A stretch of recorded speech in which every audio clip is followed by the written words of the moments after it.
The Byzantine Empire didn't rule with armies alone. It ruled with belief, with fear, with ritual, and with control, especially control over the body. Behind the golden domes of Constantinople and the shimmering icons of saints, there was a society obsessed with moral purity, yet saturated with exploitation. In Byzantium, sexuality was never just a private desire. It was a political weapon, a religious test, and a social sentence. From the poorest streets to the imperial palace, intimate life was monitored, judged, punished, and manipulated. And out of this system, one designed to silence women, emerged one of the most powerful and dangerous figures in imperial history, Empress Theodora. To understand how a woman like her could rise, you first have to understand just how brutal the Byzantine world was toward women's bodies. Official doctrine preached spiritual restraint, but daily reality told a very different story. Desire was condemned in sermons, yet exploited in law. Women were praised as symbols of virtue while being treated as sources of temptation. This contradiction formed the very foundation of Byzantine sexual culture, a culture that destroyed countless lives but also, paradoxically, forged one extraordinary ruler. In Byzantine ideology, the female body was considered unstable, easily corrupted, and morally dangerous. This belief was used to justify strict regulation over every aspect of a woman's life. Girls were trained from childhood to fear their own existence, taught that a single accusation, true or not, could completely erase their future. Virginity was elevated as sacred, yet the same society allowed powerful men to violate social rules without any real consequence. Sexual morality wasn't about justice. It was about hierarchy. And the law reflected this imbalance with cold, brutal precision. A woman accused of impropriety, often with zero evidence, could be stripped of her rights, her property, and all legal protection. Her word carried little to no weight against a man's accusation. Even her silence could be interpreted as a confession of guilt.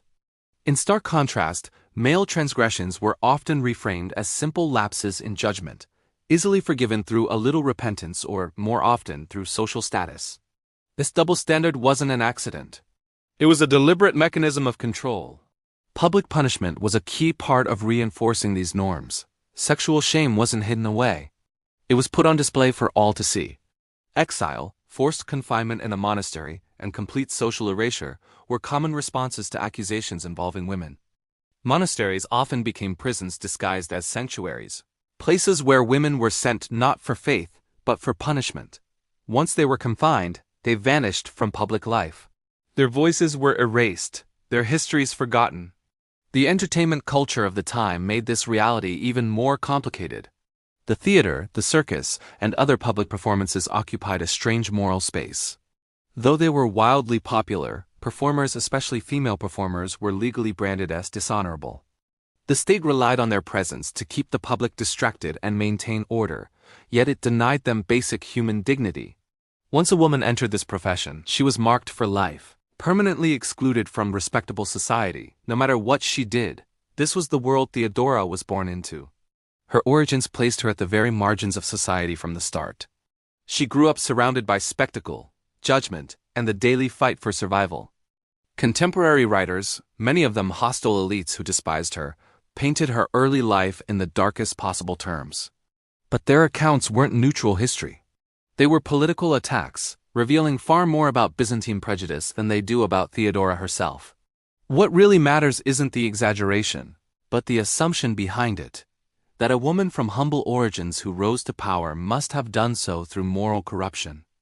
In Byzantium, social mobility for a woman was considered unnatural, almost a crime against the proper order of things. Theodora's rise threatened that social order, and the response from the elite was character assassination disguised as history. As she navigated this world, Theodora learned lessons that were completely unavailable to the palace-born nobles. She learned how rumor spreads faster than truth. She learned how moral language is used to justify cruelty. And she learned that survival depends not on innocence, but on intelligence. Every insult thrown at her only hardened her resolve. Every attempt to shame her only sharpened her understanding of how power really works. When Theodora eventually entered imperial circles, she carried with her an awareness that few aristocrats possessed. She understood how laws affected real lives. She knew how easily women could be destroyed by a whisper. and she recognized how fragile male authority truly was beneath its ceremonial surface. This knowledge would later shape her policies and her fearsome reputation. Her marriage to the Emperor Justinian shattered centuries of tradition. An emperor taking a woman of her background as empress was simply unthinkable. Legal barriers had to be dismantled. The elite panicked. Whispers turned into open outrage. For many, Theodora represented everything Byzantium claimed to fear, a woman who refused to stay in her assigned place. But once she was crowned, she did not retreat into ceremonial silence. She ruled, she advised, she decided, and she remembered. The sexual cruelty she had witnessed and survived became a driving force behind her reforms. She pushed for laws that protected women from forced exploitation. She expanded the legal recognition of women's rights within marriage. She ordered the creation of safe havens, convents that were true refuges for women society had discarded. Yet Theodora was no passive reformer.